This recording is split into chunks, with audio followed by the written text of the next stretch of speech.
This hero has just killed the Demon King and saved the world from monsters. But in return, he didn't get any praises or a peaceful life. He was betrayed by his own people and marked as a traitor. In the end, he was executed. But before dying, he said that he will kill everyone who betrayed him. In the next moment, he was in front of Goddess. The Goddess is the goddess of love, who loves Raul so much that she's ready to do anything for him. So he asked her to send him back if she loves him. Meanwhile on Earth, the princess, who executed Raul, is beating her servant very brutally just because she didn't like her dress. The night girl was standing there thinking about how 1 month ago, the soldiers protecting the gate died mysteriously. She reports to the princess to not go out for her marriage parade in this situation because many people are dying of diseases this month and gate soldiers have also been annihilated. But the princess doesn't care about her people. She called her people filth and refused to cancel her parade. She said that if she even get a scratch on her skin, she will execute her and all the soldiers that are under her. And the knight just blushed. She loves princesses so much that she is ready to do anything for her, even if it means killing innocent people or her own soldiers. With that, Princess went out for a parade with her future husband. Even though the princess doesn't love him, she is marrying him just to bear a child, so she could make him king and take over the empire. The guy Princess used to love is Raul the hero.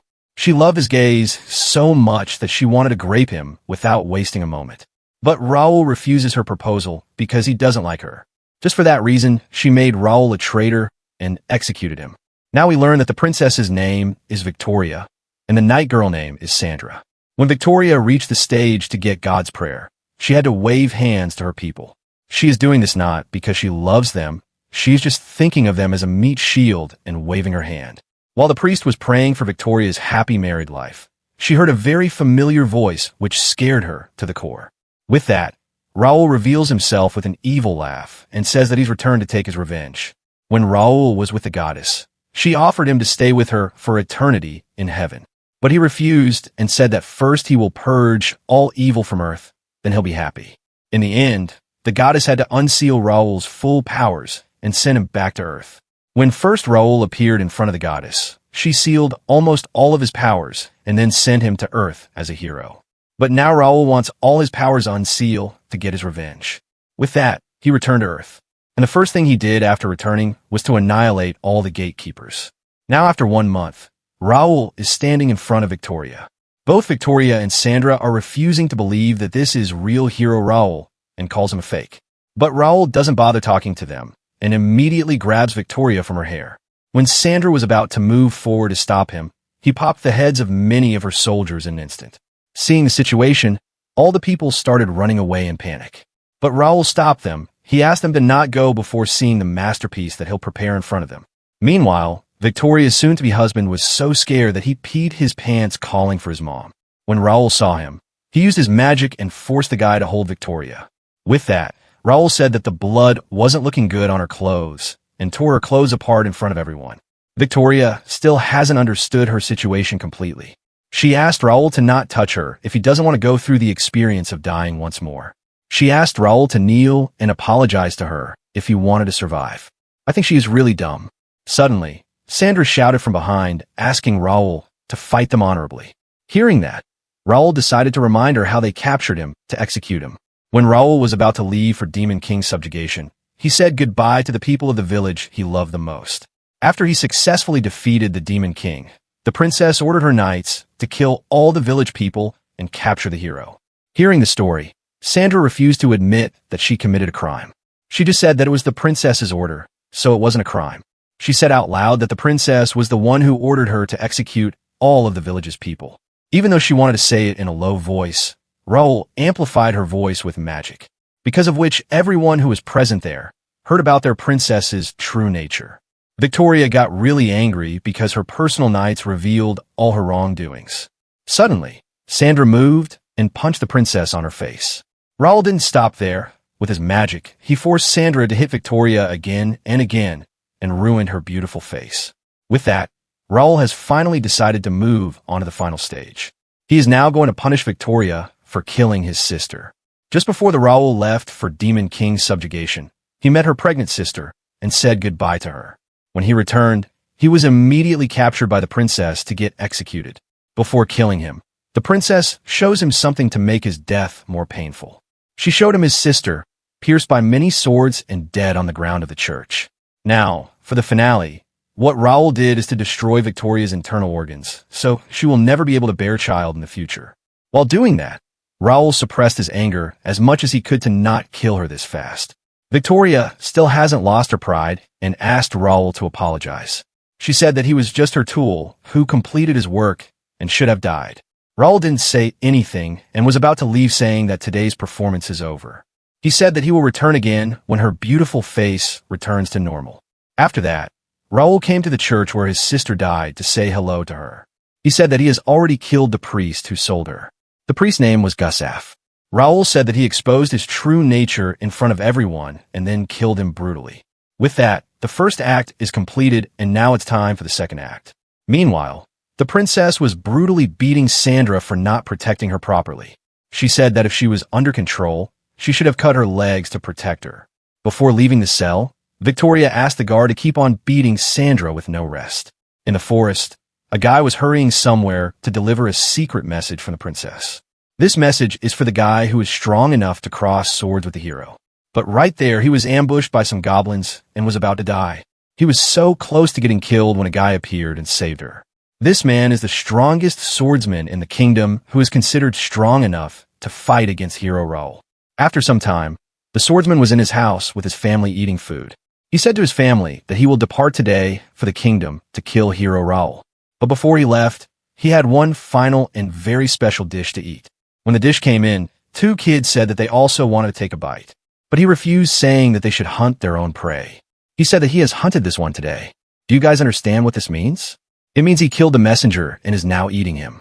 When the swordsman left, both kids asked him to bring back the hero's head for them. In the next moment, to practice hunting, both kids started hunting a little poor animal. But while they were doing that, Raul appeared behind them and said, "Let me also join your game." Then, Raul tied both of them up and forced the servants of the house to dig the ground. Everyone dug random places until one guy found bones of a human. Raul didn't let him stop and asked him to dig more, because hundreds of people got killed in this house.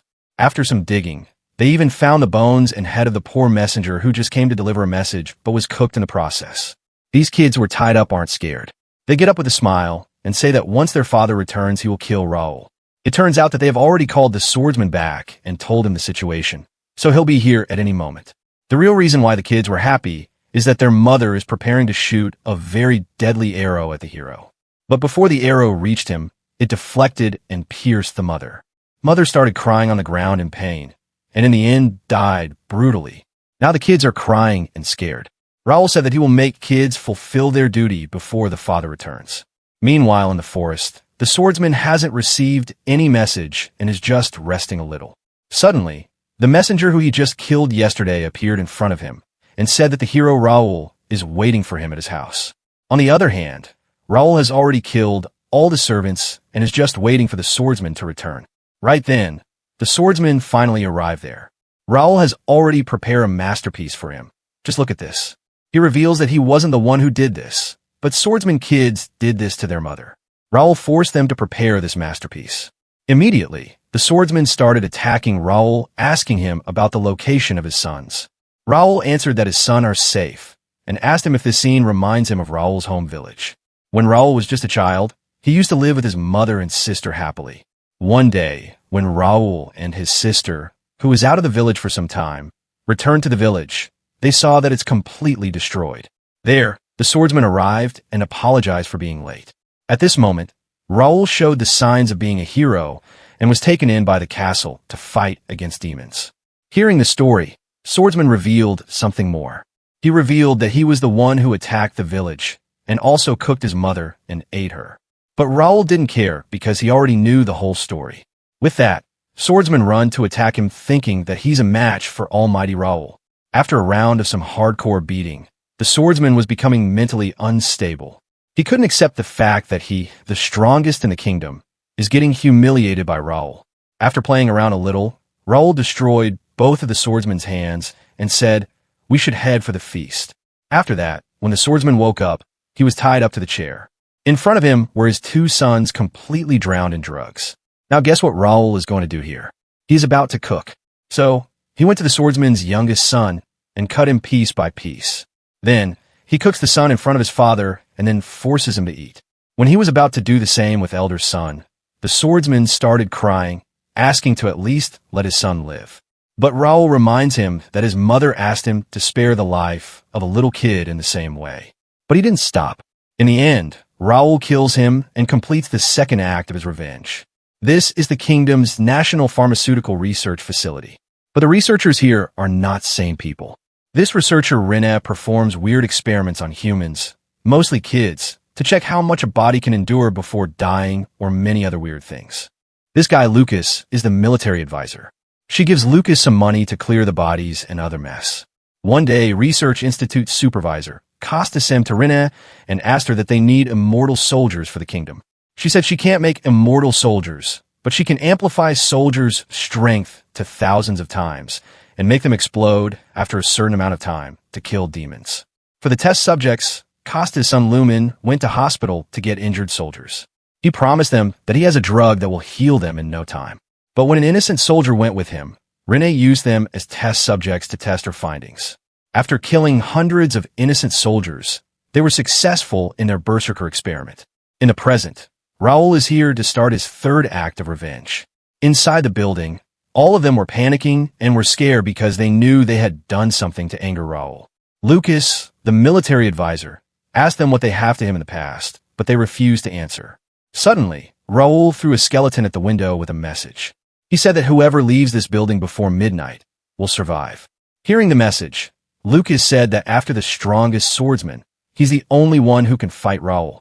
But first he wants to learn what they did to him to make him angry. So they revealed that they did the Berserker experiment on young soldiers that were under Raul's command. Suddenly, they remember that they have the drug that turns someone into a Berserker in their laboratory. So they immediately went to retrieve the drug before Raul got it. But when they reached the place, it was already gone.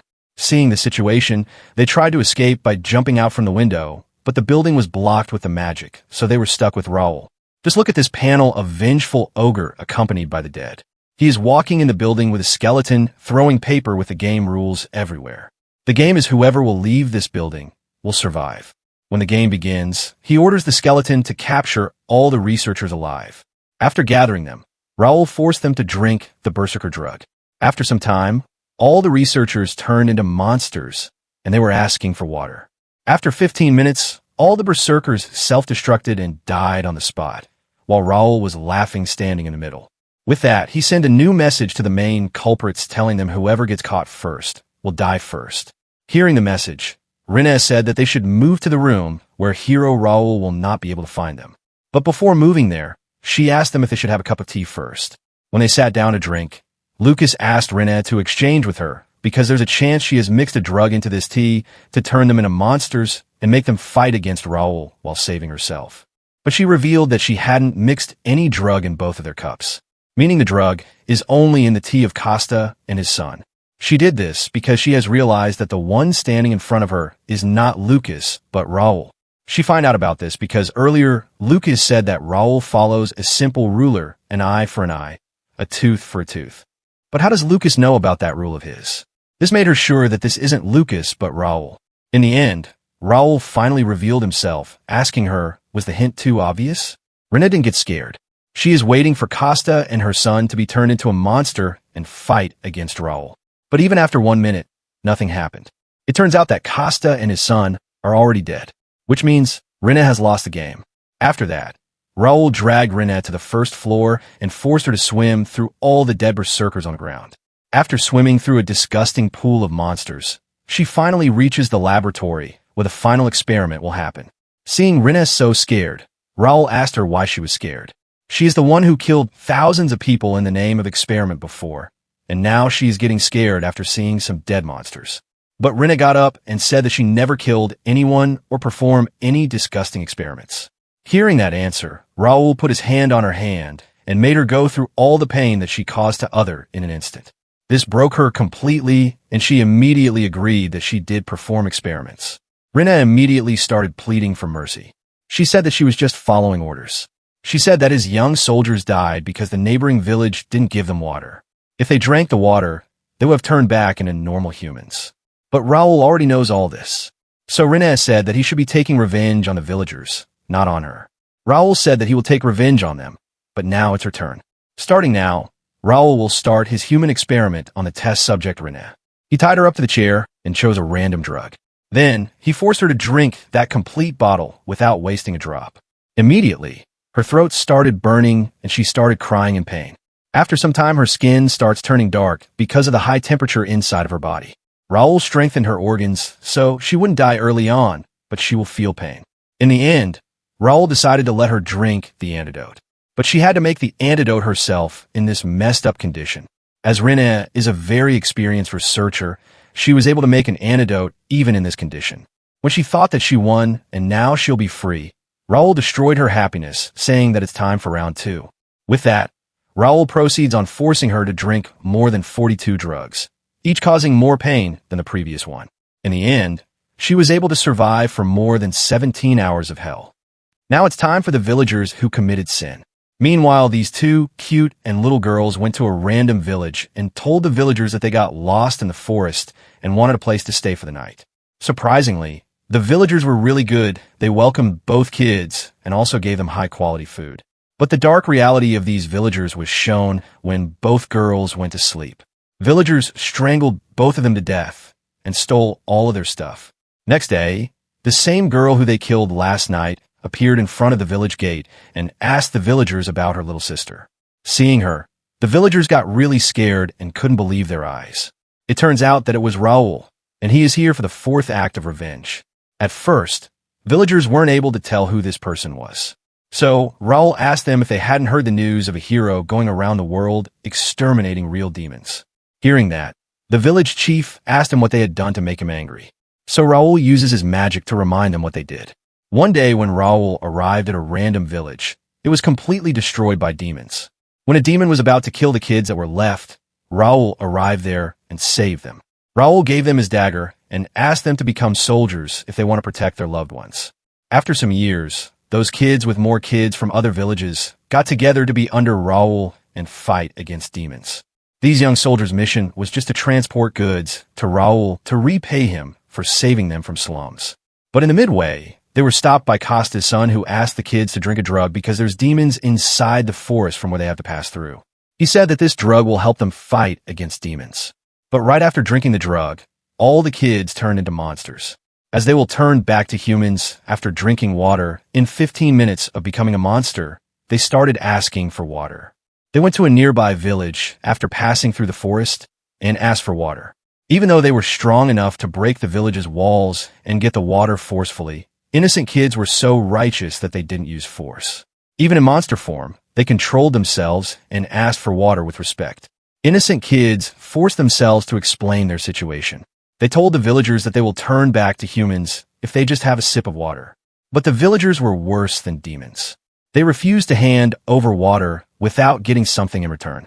So they asked the innocent soldiers who have turned into monsters something valuable if they want water. In the end, 15 minutes passed, and all the kids died. But even when they were dying, they didn't use force or threaten the villagers for water. Even after seeing everything, the village chief refused to admit that they committed a crime. But Raul has other ways to prove their crimes.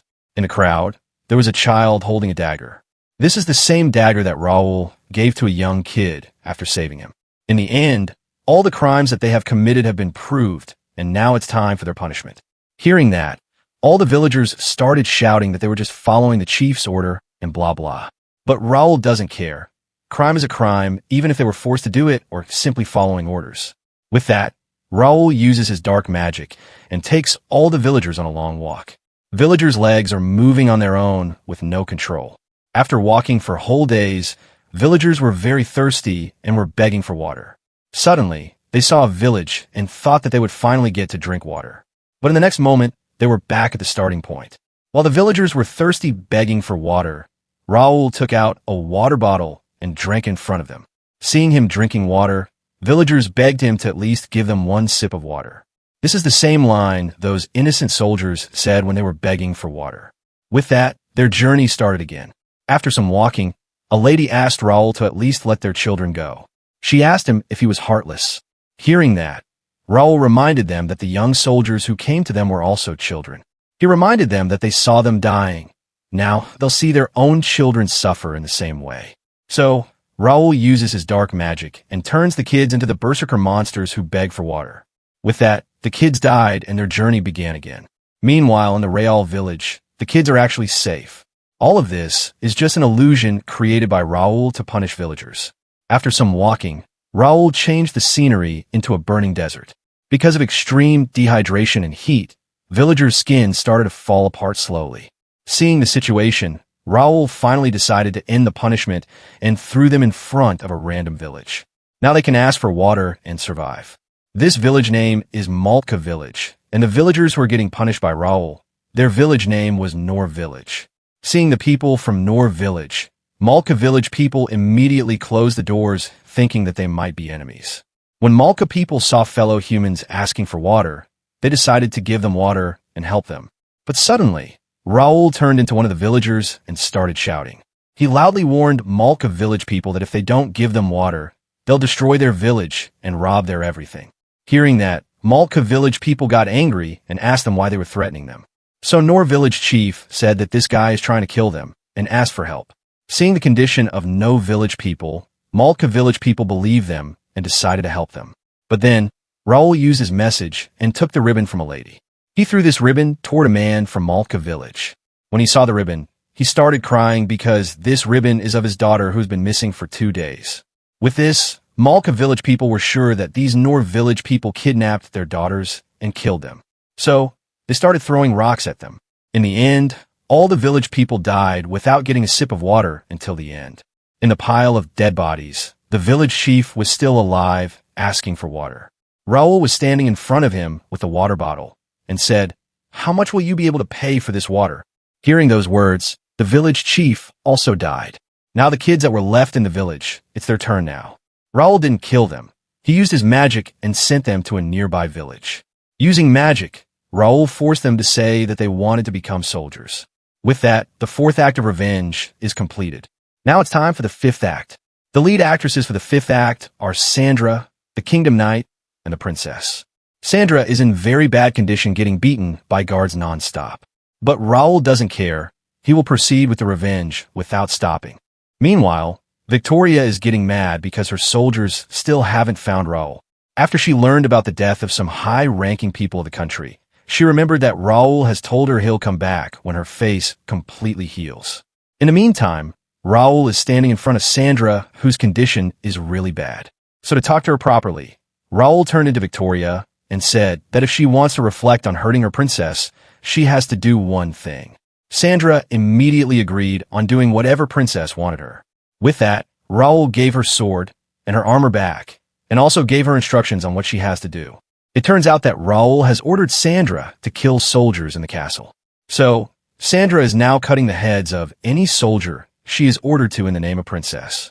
In the next moment, Sandra reached the princess's throne room holding a freshly severed head. Seeing that, Victoria immediately ordered her people to capture Sandra. It turns out that Raul told Sandra that in this castle, there are some soldiers who are directly under the king, and those king soldiers can get in the way of Victoria's progress of taking over the country. That's why Sandra is killing all the suspicious people. After reaching the princess's throne room, Sandra proudly announced that on the princess's order, she had wiped out all the king's aides. Hearing that, all the people who were present there started pointing their fingers at Victoria. As Sandra has now ruined the princess's status even more, she got really angry and attacked Sandra. But because Raul has cast his magic on Sandra, Victoria's attack didn't reach her, and she got hit back in return. Because of that, Princess got even more angry and called Sandra evil. She announced in front of everyone that she is revoking Sandra's status as a knight. Then, Victoria ordered her people to throw Sandra inside the dungeon, and later she'll get executed. After taking care of Sandra, Victoria put on an evil smirk and thought that she'll be the one who'll be on the top in the end and will rule the kingdom as the very first queen. She knows that Raul is watching her right now, but she's not scared. She thought that she had a saint under her who would purify Raul's dark magic and defeat him. Seeing the princess laughing, the minister, who was standing right beside her throne, asked her why she was laughing. She answered that she is laughing thinking about the face that Raul made after getting caught by her. With that, the minister also leaves the room with an evil smirk. It turns out this person was not the minister, but Raul. After some time, Sandra was put on the execution ground where she'll get executed in front of everyone. Soon, Victoria arrived on the stage to personally spectate her execution. She didn't come alone. She is here with Raul's former teammates. Then, Victoria started shouting that Sandra is the one who falsely accused her in front of the village and also incurred the hero's wrath. Victoria accuses Sandra of setting a village on fire and burning everyone alive. When Sandra tried to say that the princess was the one who ordered her to do that, the princess hit her on the head, calling her traitor to the country. Hearing that, all the people started chanting to kill Sandra. Meanwhile, the princess was happy because people's opinions of her are shifting, and now people are calling Sandra a traitor instead of princess. After that, the execution started. All the people were ordered to throw stones at Sandra to execute her as painfully as possible. She was saying that she devoted her life to protect them, and everything she did was ordered by the princess. But people didn't listen. They were just here for fun. In the end, Princess ordered her soldiers to throw Sandra in the crowd of people. There, when Sandra was about to get graped by many people, Raul arrived there. Seeing the situation, Raul announces that to him, the princess here is the most evil. Raul also announces to all the people that he knows it doesn't matter to them who is evil or who is good.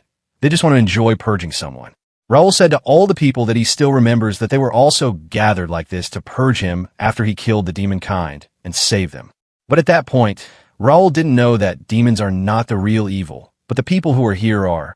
With that, Raul decided to introduce the stars who will face punishment. The first traitor is Raul's old teammate, Saint Cristiana. Second traitor is also Raul's old teammate, Archmage Wendell. And last but not least, Princess Victoria. Princess is not scared and said that this isn't an occasion where she will be a star. She announces that he'll be the one who'll become a star. But Raul didn't pay any heed to her. He decided to reveal the story of all the traitors who are here one by one. The first person who will be exposed is Archmage Wendell. Raul cast his magic and the story began. When Raul was locked in the cell, the princess used to visit him often. One day, when she was with Raul, Wendell arrived there. Raul was really happy seeing his old teammate fine and asked him if he was getting threatened by someone. Before answering, Wendell first apologized to Raul, saying that because of them, he is going through this torture. Then, he answered that he is getting threatened by Victoria. He revealed that Victoria has ordered Wendell and Saint Cristiana to persuade him to become Victoria's manservant. Without thinking a moment, Raul answered that he will happy sacrifice his body if it means saving his loved ones. Hearing that, Wendell started laughing with an evil smile. While laughing, Wendell called Raul a fool and also said that he is not the world's strongest hero, but he's the world's strongest imbecile.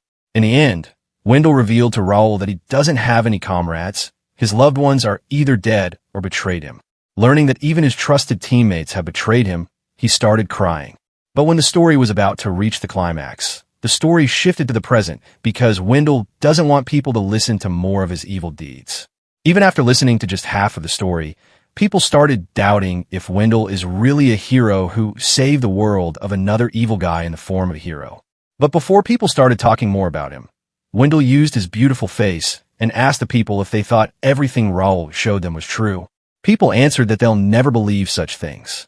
So, Raul just decided not to start the Wendell story again and save it for later. Now it's Saint Christina's turn.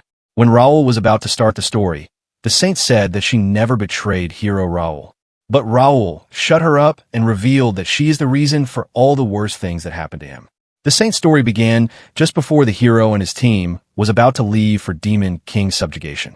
Before leaving, hero Raul and his team came to meet Victoria to announce that they are going for final war. There, the saint notices that the princess gets excited every time she sees Raul. So, the saint started manipulating Victoria. She talked to Victoria and said that the Lord has told the saint that Victoria and the hero are destined to be together. But because of Raul gaining more and more public respect, he is changing the will of God. So, the saint told the princess that if she wants to make Raul her personal plaything, she has to destroy his reputation. With that, Victoria decided to look into anyone who is involved with Raul and execute them. Before the story progressed even more, Victoria started shouting and asked the hero to stop spouting nonsense. She immediately ordered the saint to kill hero Raul using her holy powers. But the saint refused to obey her order, saying that she doesn't want to become a traitor. It turns out that the king has ordered to execute Victoria because she killed his people. This was the reason why Raul ordered Sandra to kill those king aides back in the castle. Saint even has to prove that the king has ordered this because she has a message with the king's seal on it. Because of where the story is going, Victoria is getting mad. Now that the king himself has ordered the execution of Victoria, all the people who are under her don't have to obey her orders. When the princess reached the breaking point, she revealed that she had already killed all her siblings, so there's no other king's heir who will sit on his throne. So, the princess believes that there's no way the king ordered to execute her, the only legitimate heir who will inherit the throne. Hearing that, Raul asked her to not worry about that because the king has 3 illegitimate princes. With these words, Victoria has realized her situation. It turns out that the king long before was aware of the fact that Victoria is not suitable for the throne because of how she treats her people. So the king spread his seed and prepared a secret weapon to take down Victoria and completely destroy her. Now Victoria is all alone. Her people have finally learned the truth, and no one is ready to help. The real and ugly face of the princess is being broadcast to the whole kingdom thanks to Raul's magic. Suddenly, some raised a voice and said, "Now, princesses have no one other than me." It turns out that Sandra is still alive and wants to protect the princess. When Raul saw her, he used his magic and brought her to the stage. On the stage, Sandra got a sword with which she will pierce Victoria's heart. As Raul has cast a magic on Victoria, which will not let her die no matter how much she gets injured or bleeds. When Sandra pierced her slowly, Victoria had to endure the pain without the relief of death. After completely piercing Victoria's heart, Sandra killed herself and said that she'll go first and wait for Victoria in hell. Even though from this panel it looks like Sandra is dead, she is not. She is feeling immense pain, but she can't die unless Raul allows her to die. Then, Raul takes Victoria dragging on the ground to the cliff while singing, "I will not let you die so easily." She is a bloody mess, but she can't die. On top of the cliff, Raul set up the cross and tied her up to it. While Victoria tied up to the cross, Raul cast a magic on her that will attract all kinds of small insects and animals to her. Those animals will come and eat her. Animals will gouge out her eyes. They will eat her flesh. They will enter inside her body and will eat her from inside. But even with all that, the princess will not die. She will feel pain with no relief of death for eternity. There are already some people here. And guess what? Even when Sandra cut down her head, she didn't die.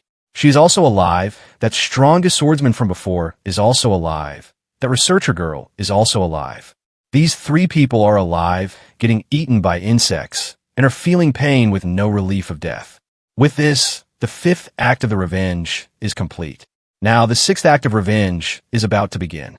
After taking care of the princess, Raul went to the king. The king informed Raul that there's someone who is pretending to be Raul and is working with Raul's former comrade, Wendell. Wendell and the imposter Raul are working with a merchant who sells demon children to earn money. So, the king asked Raul to take care of them. With that, Raul decided to go teach a lesson to Wendell and that merchant. Before leaving, Raul asked the king to not think that he is doing that because the king asked him to do so. Raul is doing this because he was planning to do it from the start.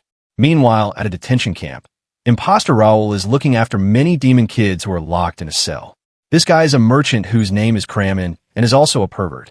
Kramen releases his lust on all these innocent demon children. Kramen gets relieved by beating these children as brutally as possible. Seeing the kids getting beaten brutally, imposter Raul couldn't watch it anymore. He ran to the restroom and threw up. Right then, the real Raul appeared behind the imposter Raul and said hello. Immediately, Raul captured the fake and asked him the reason for imitating his face. Fake Raul revealed that he just wanted money. That's why he's working with Wendell and Kramen by threatening them using Raul's face.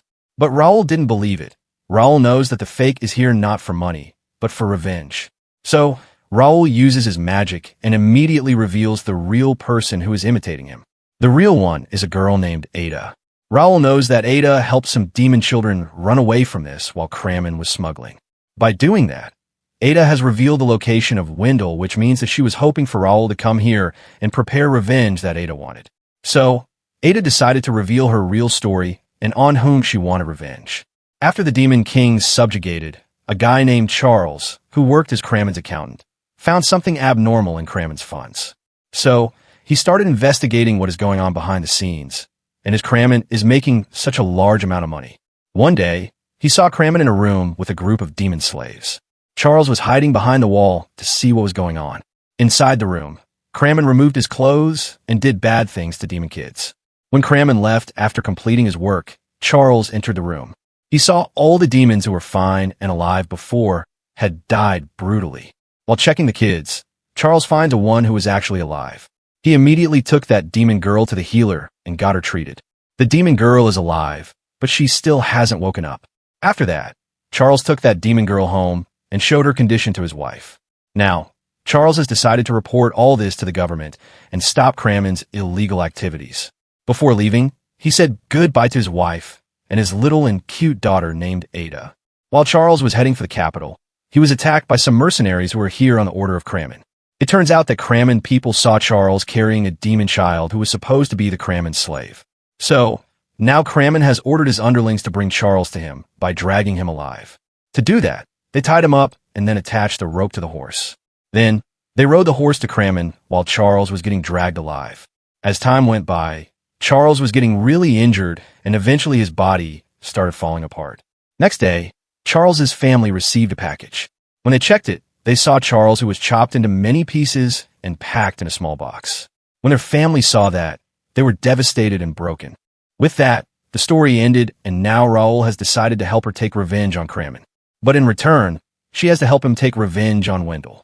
When Ada asked him what she can do to help Raul fight against that strong Wendell, Raul said that he knows his weakness.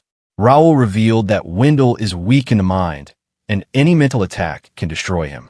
Suddenly, Raul stabbed Ada with a knife. After she fell on the ground, she woke up inside Raul's body. Now, Ada is controlling Raul's body, but Raul is also there. He can talk to her from inside the body and help her take revenge.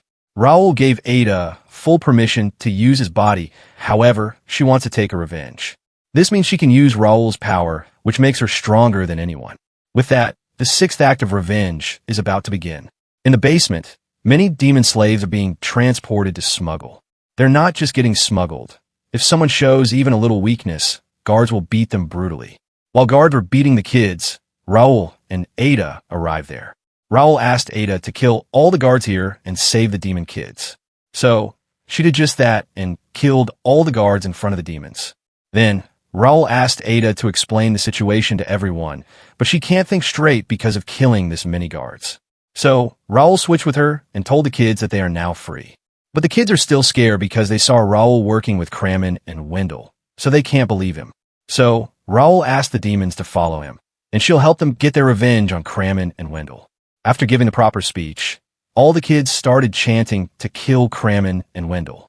Afterwards, they went to different places and freed demon slaves from all the places until they eventually found Kramen and Wendell. Seeing Raul, Wendell started laughing because he still thinks that the Raul that is standing in front of him is just an imposter. So to prove himself, Raul uses a little bit of his power. This made Wendell sure that the one who is standing in front of him is not an imposter, but real Raul. The story of Raul and Wendell began when Raul was just a kid. At the academy, Raul and Wendell became best friends and eventually formed apart. Wendell was like a brother to Raul. Raul also introduced Wendell to his sister. Raul's sister took care of Wendell like her own brother. She fed him and asked him to always stay with Raul, even though Wendell was acting good from the outside. From inside, he was planning many heinous things to do. From that point on, the saint also joined the team, and the friendship between Raul and Wendell became even more strong. But now when Raul remembers those moments, he calls himself a fool and has learned that if you are too kind, you will be exploited. When they successfully subjugated the Demon King, Wendell decided to start a real performance. The next day, when Raul came back to his village, he saw all the villagers, including children, dead on the ground. Before Raul even mourned for them, Sandra arrived at the scene to arrest Raul.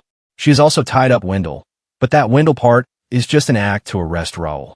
When Raul starts saying that he's not the one who killed these villagers, Sandra presents two kids in front of Raul. One kid has put a sword on the throat of the second kid, and both are crying asking for help. Sandra is controlling them with magic. She asked Raul to not resist if he doesn't want those kids dead.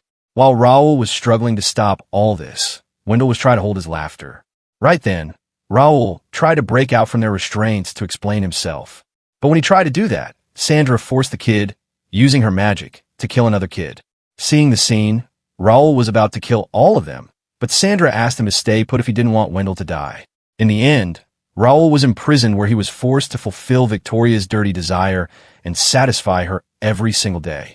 Even in the extreme torture, Raul was thinking about Wendell, wondering if he's alright. Meanwhile, Wendell is enjoying his life like a king. After that, to make Raul suffer even more, Wendell revealed to him that all his comrades have either betrayed him or are dead. In the end, Wendell also revealed to Raul about how his sister got violated daily. He revealed that by the order of the princess, Raul's sister was violated daily by many priests in the church. This was the point which made Raul really angry, but he couldn't do anything because he was locked behind the chains. Back in the present, Raul summoned both Wendell and Cramen in the Colosseum. The first one who will get punished is Cramen. In the spectator's seat, all the demon slaves are sitting who will witness firsthand how Cramen will get punished. After that, Raul switched with Ada because Cramen is her target. First, Ada stripped the guy naked and then summoned some big brooms with spikes attached to them. She gave those brooms to demon kids and asked them to clean Cramen before starting the real show. As the spiky broom was dragged on Cramen, he felt extreme pain in every point of his body. After cleaning him, demon slaves asked her to castrate him. So to do that, she summoned a small pipe filled with spikes. She put that pipe on the Cramen's sensitive part and then shook it. This causes Cramen to beg for forgiveness and shout in pain. In the end, she cut his sensitive part, which killed the guy while experiencing immense pain. Now, it's Wendell's turn. Until now, Wendell was sitting in the spectator seat enjoying the show. He was sitting without caring because he thought that Raul cannot exact revenge on him because he follows that eye for an eye rule. So, Raul revealed that he doesn't follow that rule anymore because the hero Raul that Wendell knows of is already dead. Now the Raul that is standing in front of him is just an insane revenger. Seeing Wendell's face, Raul started laughing because he can't believe that the one who is the king of betrayer actually believed that Raul will follow his words. Hearing that, Wendell immediately used his magic and teleported himself in a forest to survive. But before he could even breathe once, Raul broke the space and took him back to the Colosseum like an angel. To break Wendell mentally, Raul has prepared an illusion that shows that many officials and Wendell's fangirls are watching him. They asked Wendell to fight against the hero and defeat him. But Wendell is no match for Raul. So Raul summoned a big broom with spikes and also stripped Wendell in front of everyone to start his revenge. Using his magic, Raul froze Wendell in one place and then started cleaning him using the almighty spiky broom. After some cleaning, now it's time for Wendell to get castrated. Raul summoned a monster holding a big scissors to cut Wendell's useless lump of meat off. To make the game interesting, Raul summoned a bucket filled with dirtiest water ever. If Wendell's head stays outside of this bucket for even 3 seconds, he will die. After just some time, Raul uses his magic to hold Wendell at one place. He said that he's getting bored and cut off Wendell's meat. In the end, he died while experiencing immense pain, or he thought so. In the next moment, Raul woke up again completely fine. Wendell himself is really shocked because all the pain he went through is real. So, Raul reveals that it was just the first death. There's thousands more to come. For the second round, Raul summoned the same priest who used to violate his sister. The priests immediately grabbed and stripped him naked. Then, they put the big spiky stick in Wendell's hole. The stick was so big that it went in from behind and came out from the front. With this, Wendell has died 2 times. When Wendell came back to life a 3rd time, he asked Raul what was going on. So Raul revealed that all the pain, suffering, and death that he's experiencing is just a vision created by Raul. Saying that, Raul decided to continue to increase the number of deaths and fill up his record book. It turns out that everything that is happening to Wendell is just an illusion. Ada and all the demon slaves can't see what is going on. Wendell is just sitting in the middle of the Colosseum, crying and completely broke. So to show what is going on, Raul gave the death record book to Ada. While Ada was reading the book, the death count was increasing in real time. Suddenly, Wendell broke out of Raul's illusion magic. Guess what? Wendell was still an illusion. Raul just show him the illusion of him breaking free from Raul's illusion. Raul will show him this illusion from time to time, so Wendell always has hope to get out of here alive. Like this, his hope of leaving alive will break again and again, and he'll fall in despair. For the 74th death, Raul shows Wendell the illusion of being pregnant. Raul's belly suddenly started expanding, and eventually, a monster-like child came out by piercing through Wendell's belly. At the death number 2643, Raul shows Wendell an illusion where Kid Raul appeared in front of Wendell, who moved his hand forward and said to Wendell with an evil smile, "Let's have fun together." After thousands of deaths, Raul decided to take away Wendell and complete this round of revenge. As the revenge is now completed, Raul separates himself from Ada. Immediately after getting separated, Ada attacked Raul, saying that she'll get her revenge from Raul. It turns out that the person who was with Raul wasn't Ada, but the younger sister of the Demon King that Raul and his team subjugated. After revealing her true form, Theodara revealed that she is here to get revenge for her brother's death. But Theodara is no match for Raul. He immediately froze her at a place and told her that he could kill her ease, but he will not do that. He gave her two choices. One is to fight with Raul to take her revenge. Second is she'll leave this place with her fellow demons, and with all the money that Kramen has earned by selling slaves. That money will be more than enough for her and her fellow demons. She decided to take this second choice after thinking about her fellow demons. Then, Raul asked her what happened to Ada. So, after Charles died, his wife started investigating why and how he died. After some investigation, she learned that Charles died while freeing demon slaves from Kramen. She has also learned that there's one demon that survived, and that demon is entrusted to the village's healer by Charles. So, to fulfill Charles' will and save demon slaves from Kramen, the wife and Ada decided to go to the capital to report everything to the officials. For 1 week before leaving for the capital, Ada went to visit the demon that Charles saved daily. It turns out that the demon saved by Charles is the younger sister of the Demon King. At first, Theodara refused to become friends with the human. But when she learned that Ada's father was the one who saved her, Theodara decided to be friends with Ada and help her fulfill her dream. At the last day of the week, Ada's mother and her younger sister left, saying that she has promised to meet Wendell at a cabin near the capital. After some time, Ada and Theodara also left for the capital. On their way, some mercenaries found them and attacked them. To protect Ada, Theodara asked Ada to find a safe place, while she'll lure the mercenaries away from her. After some walking, Ada finds a small cabin.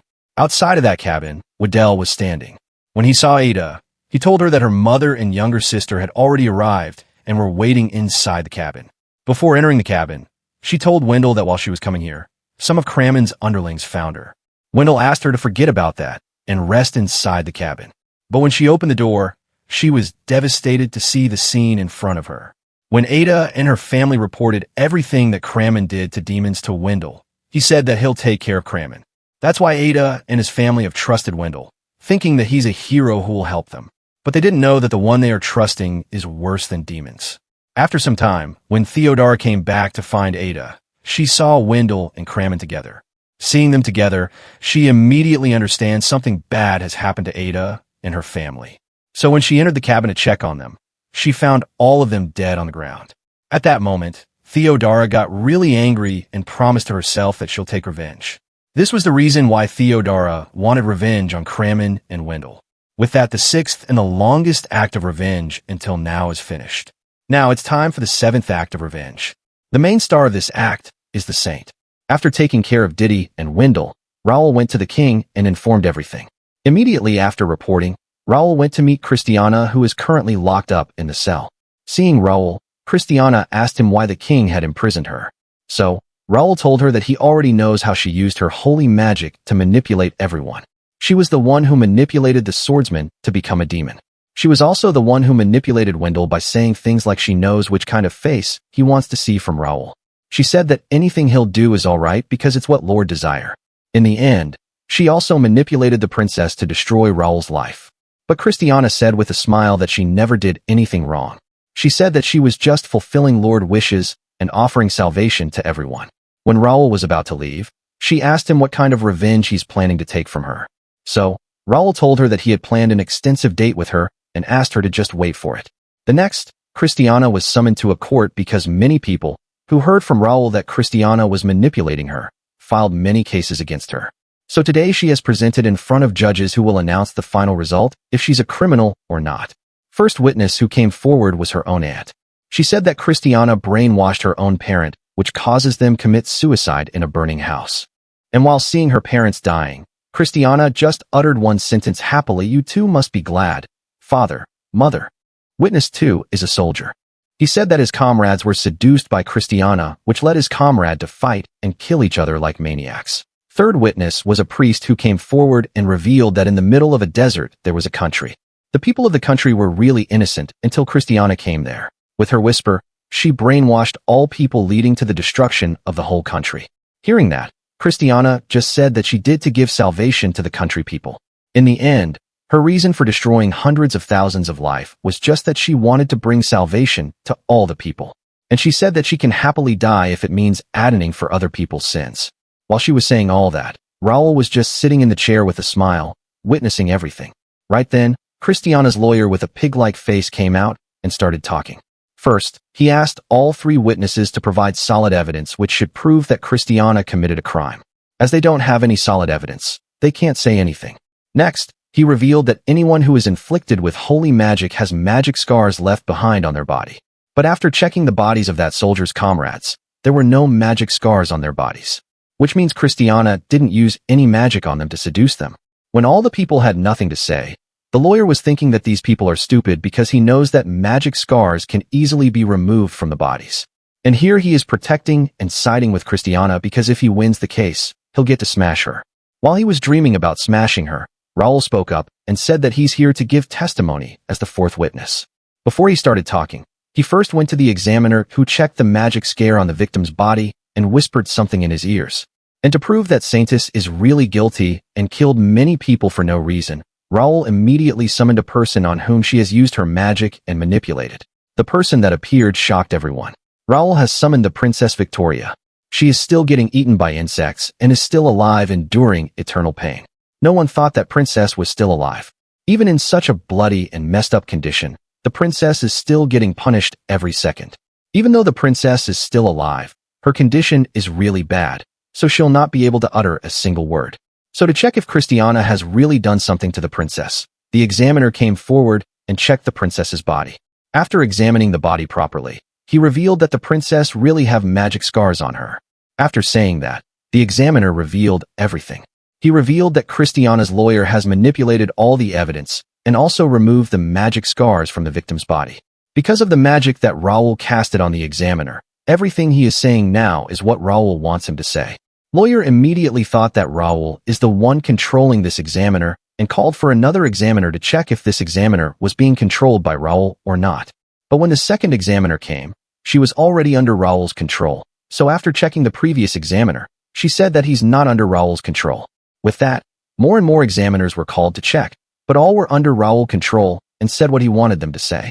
In the end, Cristiana was found guilty. Immediately, lawyer went toward the calm and completely silent Saintis. He started begging her to at least say something in her defense. But instead of defending herself, she whispered in lawyer's ears. Without wasting a moment, lawyer happily walked toward a window and jumped out of it. He died immediately after slamming into the ground. Seeing the scene, judge immediately gave the order to punish the saintess by burning her to death. Few days later, she was tied up to the cross and the cross was lit on fire. But while burning, saintess didn't cry in pain. She happily died thinking that she's atoning for other people's sins and bringing them salvation. In the end, only Saintess's burned body was left behind on the cross. Beside the cross, Raul was standing. He smirked and said that the real show is about to begin. After that, he took the cross with the Saintess and dug it near the Princess Victoria's cross in the mountain. Suddenly, Raul was pierced by an arrow straight to his heart. Behind him, Theodara came flying. She was the one who attacked Raul, and she did this to get revenge for his brother who was killed by Raul. When Theodara landed beside Raul, he was still alive. So to kill him completely, she first tied him to the cross and then stabbed him with the knife. After 5 days, his lower half is completely gone, eaten by many beasts. In the next moment, Raul woke up in the white world. This is the same world where Goddess of Love lives. Learning that Raul had died and came here again, she immediately ran to him crying. Raul noticed that her one arm is missing and asked her what happened to it. She revealed that previously when she sent him back to Earth, a part of her body was sacrificed to resurrect him. Raul didn't care about her explanation. He grabbed her from the mouth and asked her to complete his one more wish. Goddess was so in love with Raul that she immediately agreed. This time, she sacrificed one of her eye and summoned a carriage of hell. By riding this carriage, Raul will be able to enter hell. First, he'll go to the gate of judgment.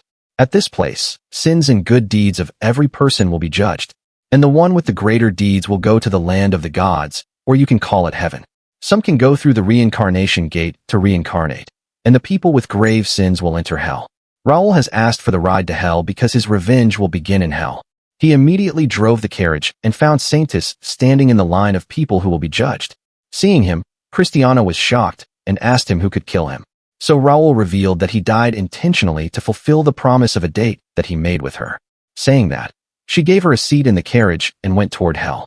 When Raul went toward the hell gate, Cristiana refused to enter, saying that the goddess was waiting for her in heaven, so she must go there. Cristiana said that only bad people go to hell.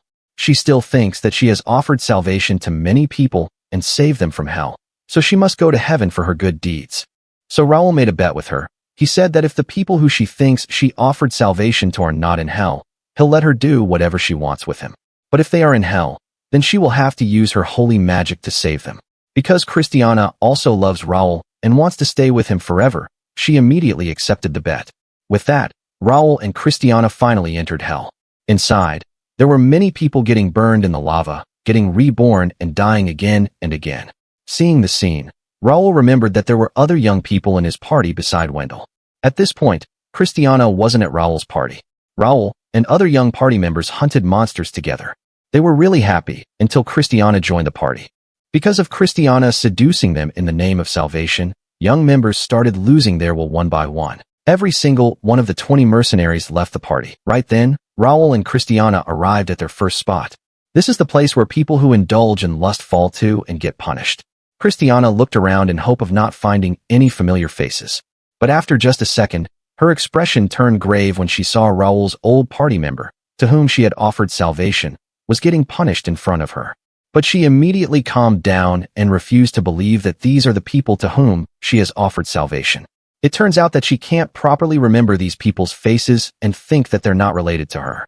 So, Raul told her that they are here because of her, but she refused to believe it.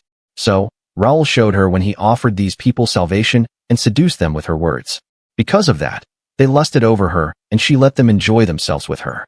Immediately after remembering them, she still refused to accept that it's her fault, saying that they are just people with similar faces. Even though her expression has changed from being happy to being concerned, she still thinks that her faith in salvation is not fake and will never waver by seeing the fake scene. So, Raul took her to the next punishment spot. After getting through many punishment spots, they reached the punishment spot for greed. The people in this ground are forced to cross a burning bridge and then fall inside a lava pond, dying painfully.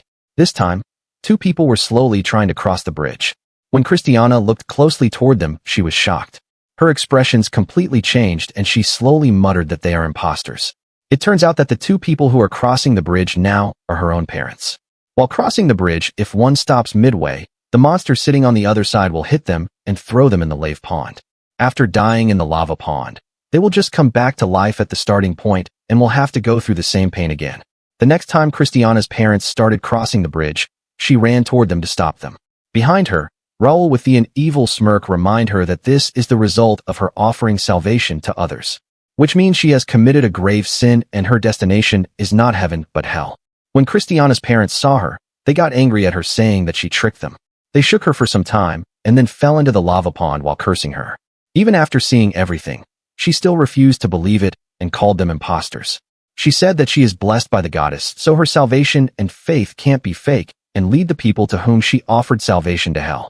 Hearing that, Raul decided to show Cristiana the goddess that has blessed. Raul showed her the goddess of love, making an unsightly face. Seeing the goddess's face, Cristiana couldn't believe her eyes. With that, Raul proceeds on telling everything that this goddess has done for him, how many rules she has broken just for him. Hearing everything, Cristiana said that such an unsightly woman can't be the one who blessed her. She raised her hand to use holy magic. As Raul won the bet, she accepted her defeat and decided to use holy magic to save the people who are here in hell because of her. But her holy magic didn't work. It turns out that holy magic isn't usable in hell. Now that Cristiana has called her own goddess an unsightly woman, she will be stripped off of her saintess title and will lose all of her holy magic. Raul already knew this. He was just playing around to make Cristiana utter bad words about her own goddess. In the end, she's now in hell with no way to get out. Now she'll suffer for eternity with the people who she has manipulated and killed under the reason of offering them salvation. All the people who was offered salvation by Saintus, when they saw, started asking her to save them. Cristiana still thinks that she'll go to heaven and is in hell just on a trip with Raul. So Raul revealed to her that she's bound to stay in hell with her followers. Since the moment she passed the gates of hell, she was already doomed to stay in hell. Many people grabbed her asking her for help, but she couldn't do anything. Seeing Raul sitting in the carriage, she started asking him for help. So Raul threw a chain down. He said that anyone who manages to climb this chain will be saved. Slowly, many people started climbing the chain. Even though Cristiana was in the first place, many people grabbed her legs and pushed her down. She was angry and finally started showing her true face. Seeing Cristiana showing her true face, Raul said that the Saintus who used to talk about salvation is now in this sorry state. Hearing that, Cristiana said that she doesn't care about salvation anymore and just wanted to be saved. She also confessed that she's Saintus and couldn't care less about the goddess she believed in. Immediately when she said that, the chain broke and she, with all the other people, fell in the lava. Now she started burning with her other followers in the lava, but she'll not die. A big hand will pick her up, heal her, and then throw her back to the starting point. Like this, she'll come back to life and die again and again. In the end, Raul was about to leave saying that this date with Cristiana was really great. Cristiana started crying and made a really miserable face asking for help. But Raul couldn't care less about her and turned his back on her. When Raul tried to leave hell and reach the gates, he wasn't able to, because once a soul entered the hell, it was bound to stay there for eternity. Right then, the goddess arrived there. Raul immediately asked her the way to slay an immortal god. At first, she said that there's no way. But when Raul started showing his love to her, she was easily pinned down by Raul. He put his hand inside her chest and plucked out her heart. When he uses his magic on the heart, he learns that when he was about to die by the hands of Victoria, gods held a meeting and voted if they should save Raul the hero or not. From all the gods, the god who governs hell refused to help Raul. That's why now Raul wanted to kill that god, and he's his next target of revenge. After seeing what the governor of hell did, Raul decided to find a way to slay the god. After searching through goddesses' memories, he found a scythe which can kill a god. The scythe is stored in a treasury in heaven. Even though the goddess is completely dosed in love and unable to think straight, she still tried to stop Raul, saying that no human should get his hand on that item. Because Raul was treating her so poorly, she asked him why he's doing that. So Raul told her that the gods are also the target of his revenge. That's why he's treating her poorly. To make the goddess give him the scythe, Raul said that all the gods are his targets except her. She was so happy to hear that she immediately used her power and went back to get the scythe. While she went back to find the scythe, Raul went back to hell. When he reached the center of hell, some fallen angels came to him, saying that the governor of hell wanted to see him. When they forcefully tried to take Raul, with just a flick, Raul killed one of them. Seeing the death of a fallen angel, others tried to use force on Raul to take him to the governor. So, Raul killed one more with the flick and hopped onto the vehicle that they brought, but it was not comfortable. He said that he also wants to meet the governor and request them that they should improve their way of carrying him to the governor. When they refused, Raul killed one more fallen angel.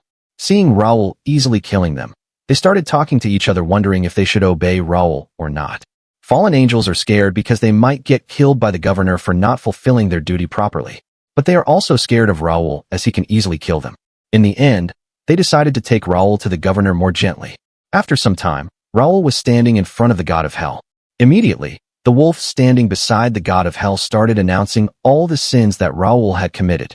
When the god of hell was about to announce his punishment, the god of hell said that judging him immediately would be boring and decided to play a game. With the flick of a finger, everyone on whom Raul has taken his revenge appeared in front of him. The god of hell asked Raul to entertain him by playing with Raul's favorite deceased. Raul smirked and said, "You truly have bad taste." Everyone who just got summoned was in a really bad state and was just asking about where they were. When General Brown saw Raul, he immediately started asking for forgiveness. On the other hand, Sandra is calling for the princess. Rene, who was a scientist, is about to throw up by just remembering what Raul did to her.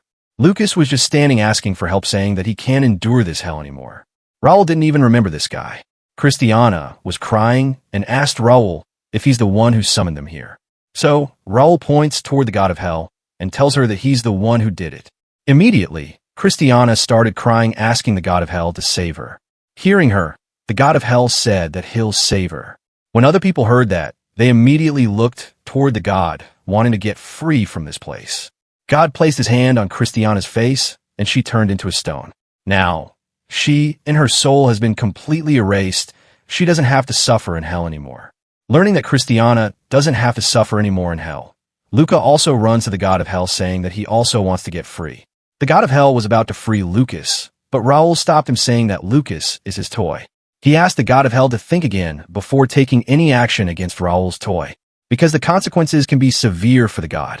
But God doesn't care. He puts it on Lucas's head saying that an insect like Raul will be able to do anything to him. He was so close to freeing Lucas, but at the last moment, Raul saved Lucas, teleporting him away from the god. Because Raul disobeyed God's law, he decided to play with Raul. He sent the dog to teach Raul a lesson, but Raul isn't scared.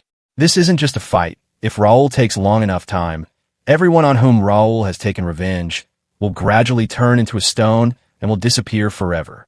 Because of this, Lucas is happy because he will not have to suffer in hell, while General Brown still wants to get saved. With that, the dog launched its attack toward Raul, and Raul took the attack head-on without even trying to dodge it. As the fight went on, the dog wasn't able to do anything to Raul. Every time it attacked, Raul was easily able to survive it or dodge it. In the end, this dog was no match for Raul. He cut the dog into pieces without much effort. Because the fight ended early, no one is turned into stone. Seeing that the dog, god of hell's right-hand man, was so weak, Raul mocked him. He said that instead of this weak right-hand man, Cerberus, the guardian of Hell's Gate, would have been much better. He mocked God, saying if this weak dog is only the one he can control. Hearing that, the god decided to play another game. He took out an item which only the god of hell can use. This is a divine item which has the power to ascertain a human soul's depravity dwells within it.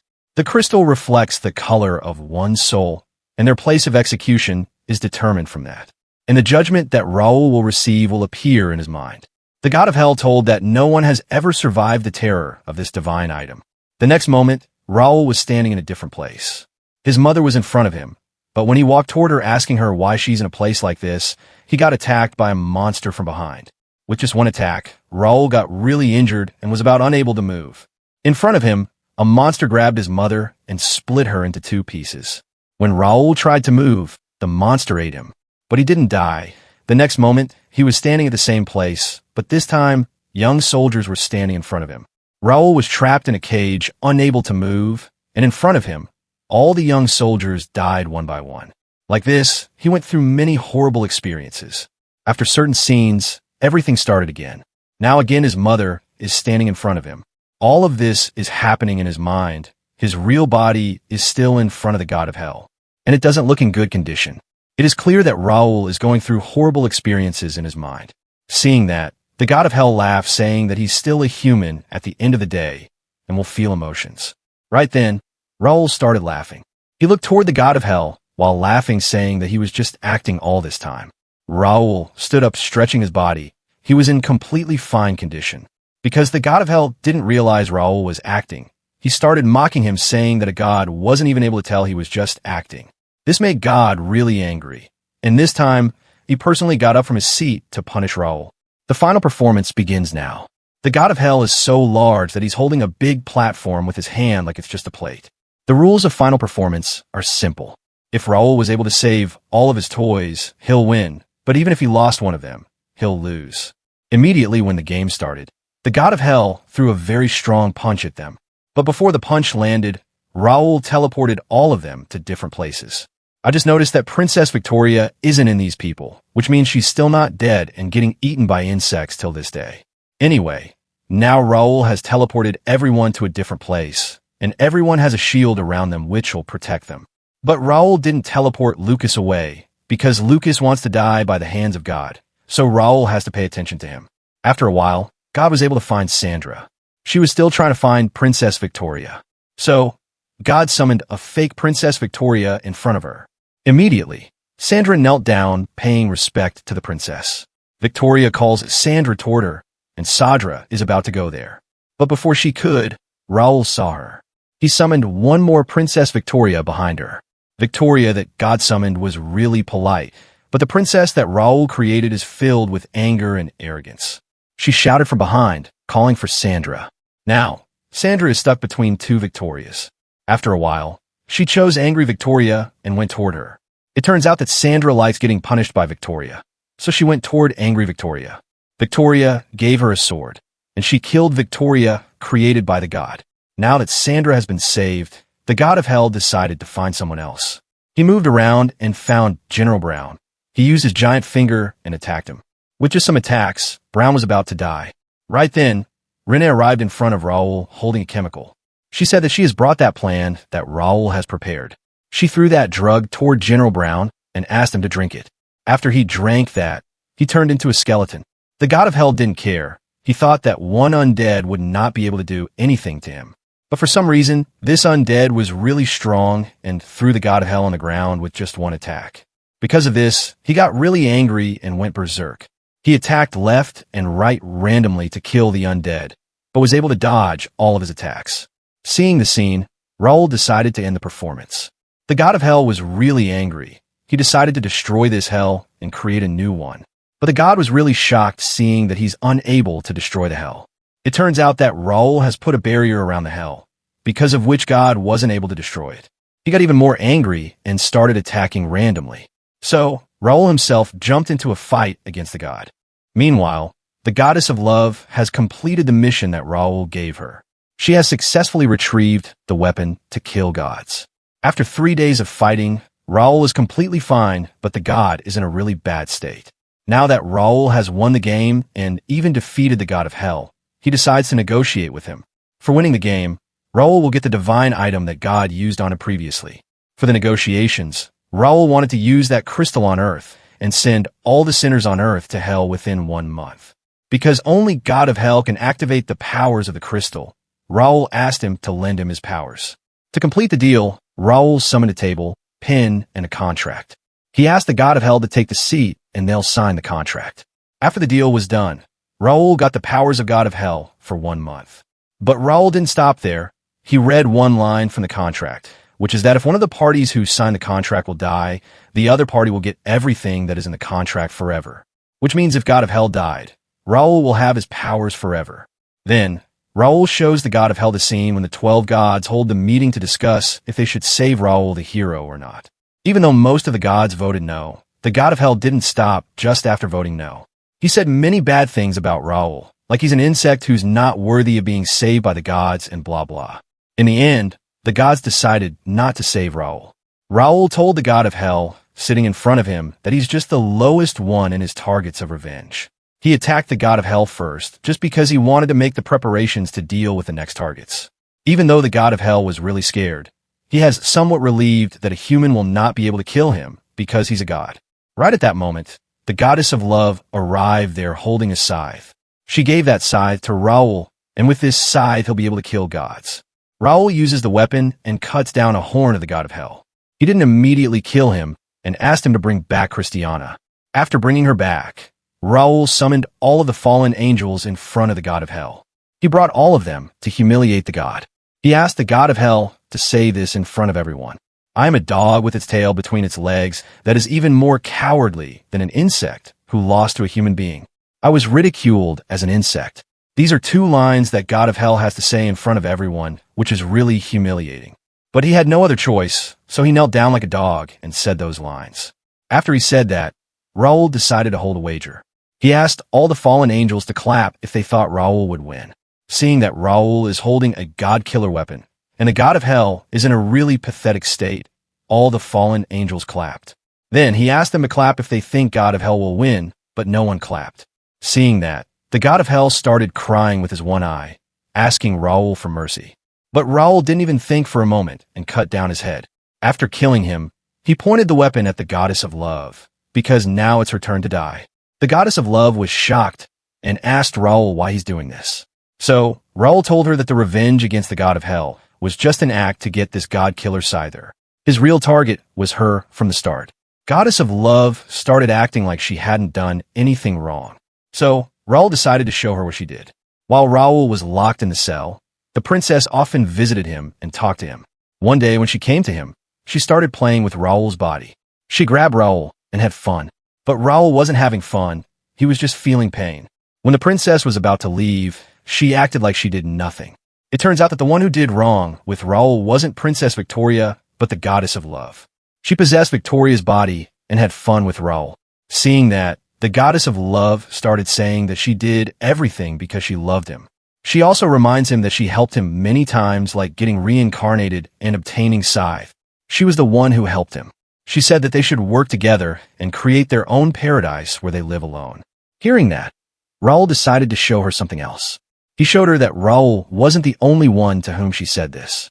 She has taken interest in many men before and always lust on them. Each time she saw a handsome man, she said the same things that she said to Raul. Seeing that, the goddess of love's face completely changed. She said that the past doesn't matter. Even if past doesn't matter, it shows that the goddess of love is just a slut who lust on any handsome man she saw. So, she's the biggest culprit. She's the biggest reason why Raul suffers this much. Meaning her punishment will also be very bad. So to start the punishment, Raul summoned a big and really ugly ogre. The next moment, the goddess of love, Raul, and that ogre arrived at the same cell where Raul was locked up and abused by the goddess of love. Without saying anything, Raul tore out the goddess of love's heart and left the place. Now, she and the ugly ogre is alone in the cell. The ogre immediately started playing with the goddess, saying that he never got to have fun with such a beautiful lady. After reaching the climax once, the goddess thought that she'll be able to rest now, but ogre reminded her that ogres can go 100 times without breaking a sweat. After doing hundreds of times, the goddess was on the brink of dying. Right then, the ogre took the half-dead goddess and crushed her in his hands.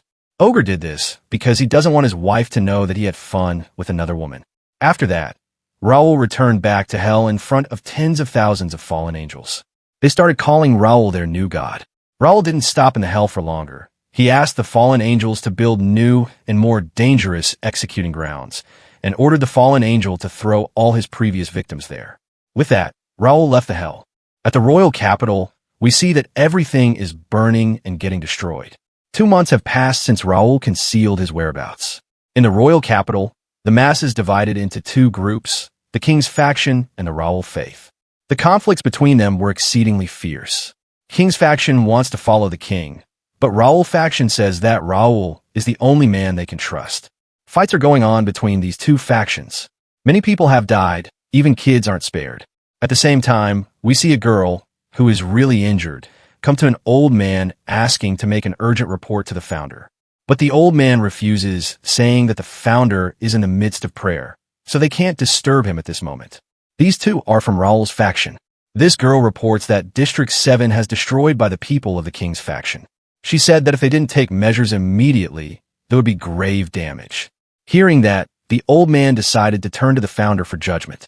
When the old man went to meet the founder, an unknown person asked him to not disturb the founder because he's in the middle of prayer. Then, old man told this person that there's an emergency.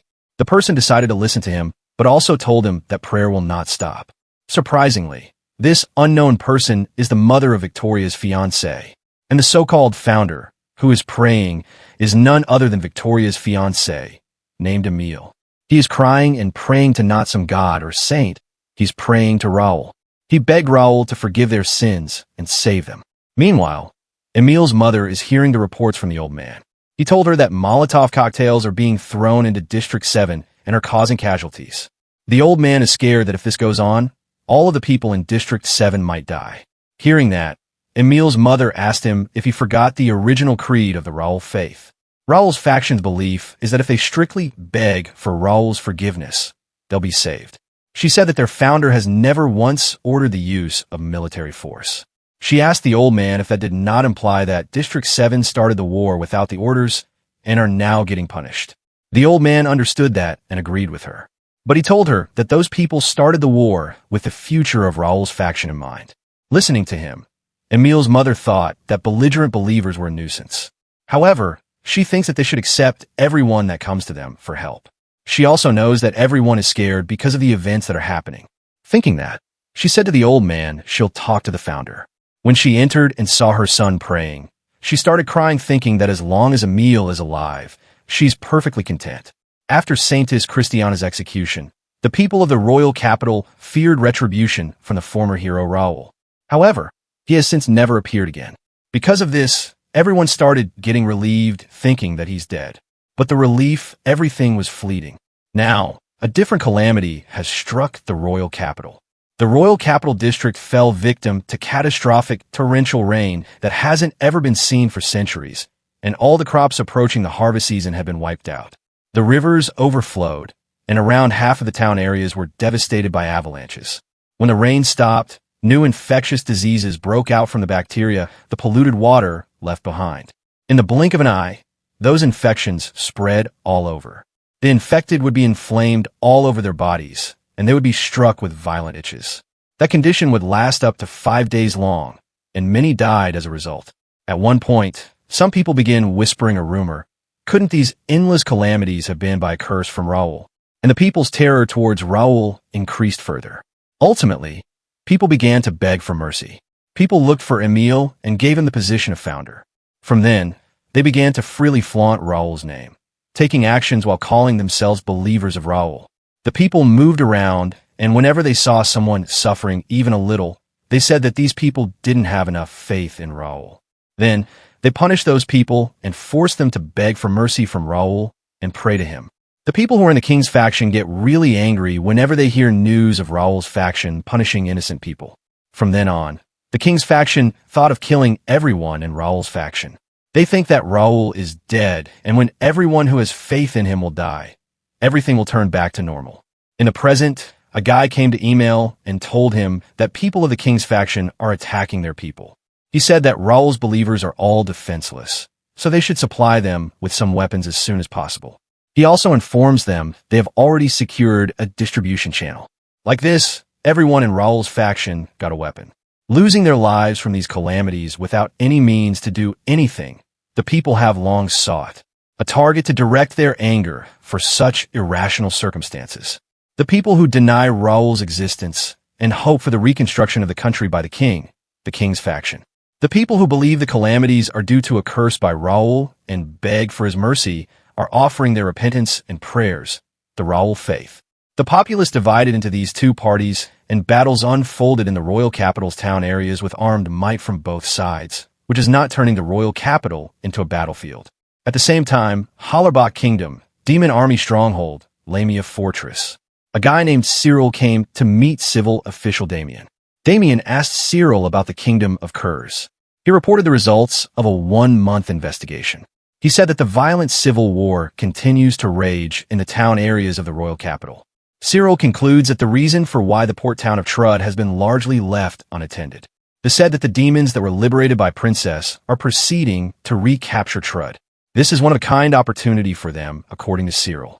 He said that this happened because of the princess's successful emancipation of the slaves. Cyril said that this is the best time for them to regain their freedom from Kurz. After reporting everything, he asked Damien if the condition of the princess improved. Damien answered with no. He said that she spends the entire day on her bed, blankly staring out of the window.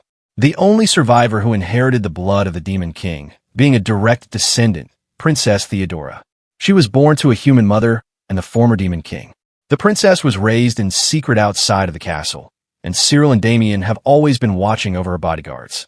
In addition, when the princess turned 14 years of age, her elder sister of another mother, the ruler of the demons, took care of the princess who no longer had any other relatives after her parents died.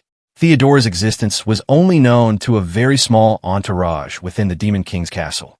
Therefore, just before Raul attacked, the ruler of the demons, Cyril and Damien, were able to escape from the castle with Theodara. However, she went missing afterwards.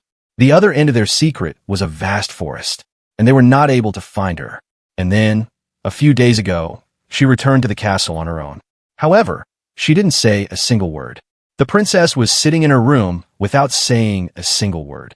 She hasn't eaten a thing for many days, because of which she became a skeleton with just a little skin on her. At that moment, a bird crashed into her room with a letter. When she saw the letter, her eyes shined and she said, "Raul has come back to life."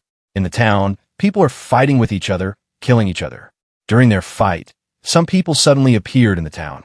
A little girl from the group said that it took 20 days to come here. There's a guy in the group who said that his body is hurting. This guy's name is Atticus. The little girl said to him that he's already 23 years old, so he should just retire. But Atticus refuses to retire, saying if he retired, he'll not be able to kill legally. At that moment, a guy came from behind and put his hand on Atticus' shoulder, asking him his identity. Suddenly, the man burned out with nothing left behind. Then, the girl uses her powers and kills many more people, saying that they have to go to the royal castle. But these people are in their way. At that moment, people realize that these people who have just arrived are national mages. After killing some people, they walk toward the castle. While walking, the girl said that she hopes that great Archmage plan works. She said that she's looking forward to the black magic. When they were about to enter the castle, Atticus stopped them and told them that the magic circle Raul cast, which encompasses the royal capital, has not yet disappeared. It has been said that those who enter the magic circle get their magic negated or even get imprisoned inside until they perish. The girl answered that she's already aware of this and reminded them that this was what they were called here. She said that they are here to kill Raul. She asked him if he's trying to escape. She told him that if he ran away, he would be deprived of his qualification, which is not a joke. She laughed maniacally, saying that now they're national mages. They can push around seniors who are decades older than them and make nobles prostrate before them. She said that being a national hero is extraordinary. She will never part with this qualification for the rest of her life.